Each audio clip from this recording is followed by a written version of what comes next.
I was 13 when I first got access to a computer. My parents bought me a Macintosh in 1984 when I was 8 years old. I was in 6th grade. I learned to code in college. Freshman year, first semester, intro to computer science. I wrote a program to play tic-tac-toe. I think it was pretty humble beginnings. I think the first program I wrote asked things like, what's your favorite color?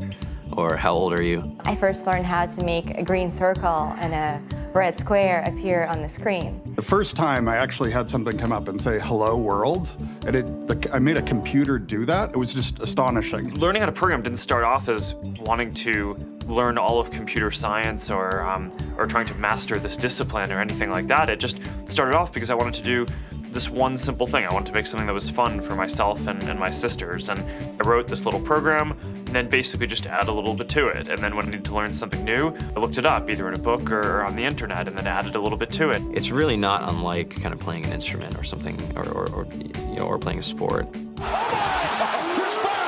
It starts out being very intimidating, but you kind of get the hang of it over time.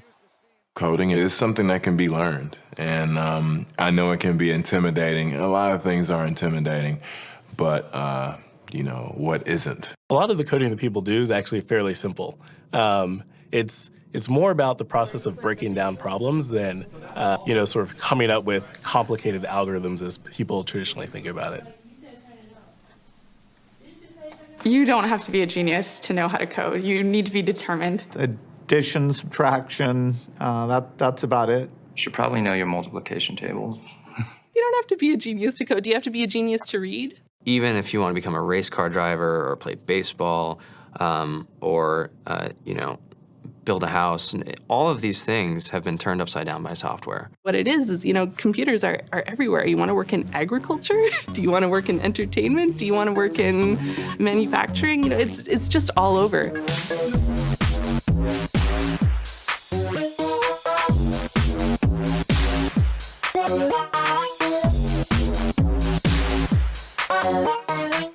Here we are, 2013.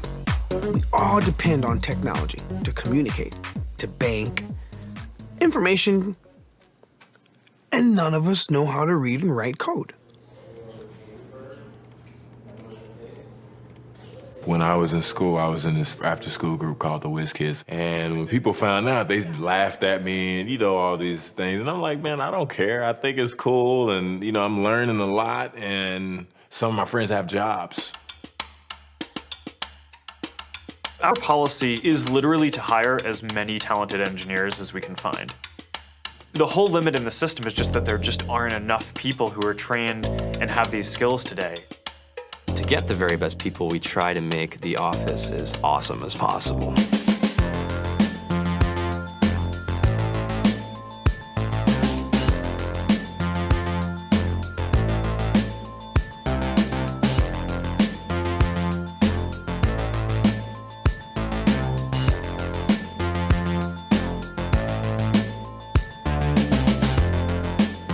We have a fantastic chef. Free food, Breakfast, lunch, and dinner. free laundry, snacks, even places to play and video games and scooters. There's all these kind of interesting things around the office and places where people can play or relax or go to think or play music or be creative. Whether you're trying to make a lot of money or whether you just want to change the world, computer programming is an incredibly empowering skill to learn. I think if someone had told me that software is really about humanity, that it's really about helping people by using computer technology, it would have changed my outlook a lot earlier. To be able to actually come up with an idea and then see it in your hands and then be able to press a button and have it be in millions of people's hands. I think we're the first generation in the world that's really ever had that kind of experience. Just to think that, you can start something in your college dorm room and you can have a set of people who haven't built a big company before come together and build something that 1 billion people use as part of their daily lives is just crazy to think about, right? It's humbling and it's amazing. The programmers of tomorrow are the wizards of the future. You're going to look like you have magic powers compared to everybody else. I think it's amazing. I think it's the closest thing we have to a superpower. Great coders are today's rock stars. That's it.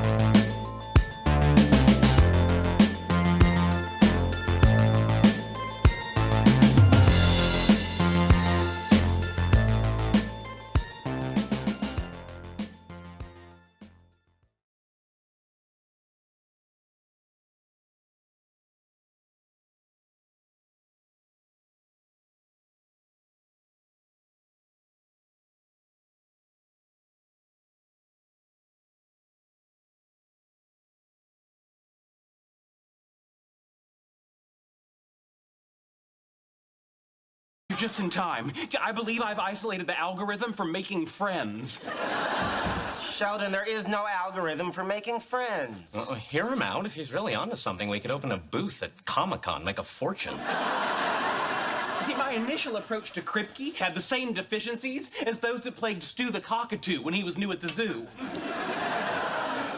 Stu the Cockatoo? Yes, he's new at the zoo. It's a terrific book. I've distilled its essence into a simple flowchart that will guide me through the process. Have you thought about putting him in a crate while you're out of the apartment? Hello, Kripke. Yeah, Sheldon Cooper here. It occurred to me that you hadn't returned any of my calls because I hadn't offered any concrete suggestions for pursuing our friendship. Yeah, perhaps the two of us might share a meal together. Yeah, I see. Well, then perhaps you'd have time for a hot beverage. Popular choices include tea, coffee, cocoa.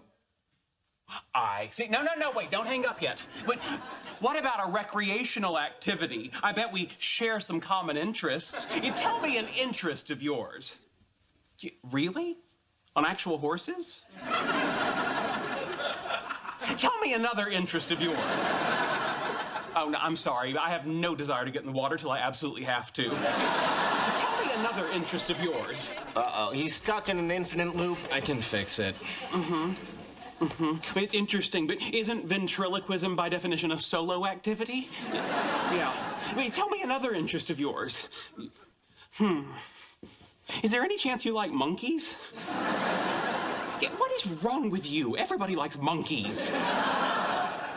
Hang on, Kripke.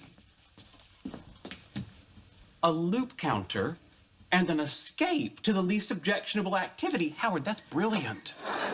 I'm surprised you saw that. Gee, why can't Sheldon make friends? All right, Kripke, that last interest strikes me as the least objectionable, and I would like to propose that we do that together. Tomorrow. Yes, I'll pay. All right, goodbye. All right. Time to learn rock climbing.